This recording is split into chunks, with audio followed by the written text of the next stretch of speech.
دوستوں 9 مئی کی آڑ میں ظلم و بربریت کا سلسلہ ابھی تک جاری ہے، جس کے نتیجے میں کچھ لوگ پابند سلاسل ہوئے، کچھ لوگ گھروں سے بے گھر ہوئے اور کچھ لوگ موت کی بستی میں جا آباد ہوئے۔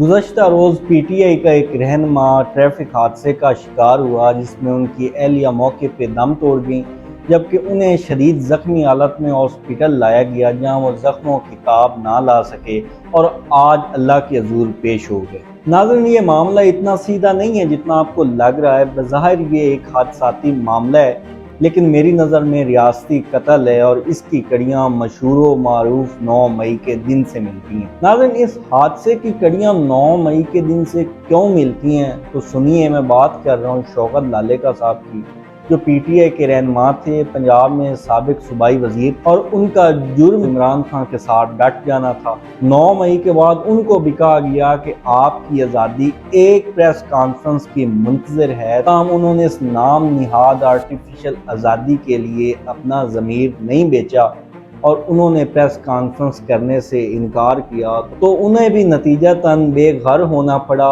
سرکار کے نوجوان ان کے گھر میں آتے اور وہ شوکت لالیکا کو فتح کرنے کی کوشش کرتے، ان کے گھر میں توڑ پھوڑ کرتے اور اس طرح سے وہ طاقت کا مظاہرہ کرتے۔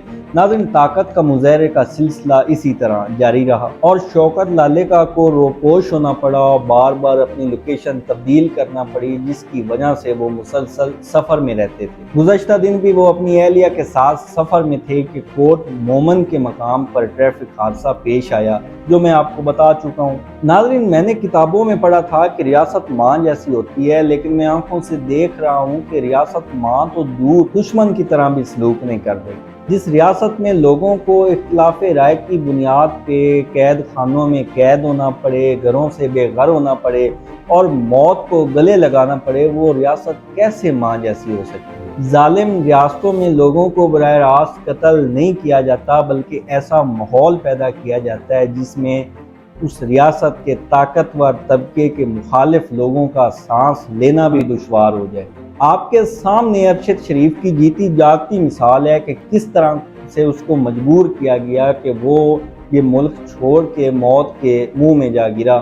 اسی طرح شوکت لالیکا کے ساتھ بھی ہوا ہے، نہ ان پہ ایف آئی آرز کی جاتی، نہ اپنے سرکاری بدماشوں کو ان کے گھر بار بار بھیجا جاتا، نہ وہ گھر سے بے گھر ہوتے، نہ وہ بار بار اپنی لوکیشن تبدیل کرتے، نہ انہیں بار بار سفر کرنا پڑتا اور نہ یہ جان لیوا حادثہ پیش آتا۔ لیکن دوستو، فیصلے اللہ کے ہوتے ہیں اور ہمیں ان فیصلوں کو تسلیم کرنا چاہیے، لیکن ایک بات آپ کو معلوم ہونا چاہیے کہ اللہ کے فیصلوں کا مقصد ظالم کو بے نقاب کرنا ہوتا ہے۔ سب سے بڑی مثال کربلا کی آپ کے سامنے ہے۔ اگر اللہ پاک چاہتا تو واقعہ کربلا ہوتا ہی نہ، لیکن اللہ پاک نے ظالم کو بے نقاب کرنا تھا، تو واقعہ کربلا ہو گیا اور ظالم بھی بے نقاب ہو گیا۔ ناظرین، سوال یہ ہے کہ شوکت لالیکا اور ان کی اہلیہ کا خون اب ہم کن کے ہاتھوں پہ ڈھونڈیں گے؟ اور اس کا جواب بہت صاف اور سادہ ہے، لیکن ریاست کے طاقتور لوگ آج تو اس سوال کے جواب کو چھپا لیں گے،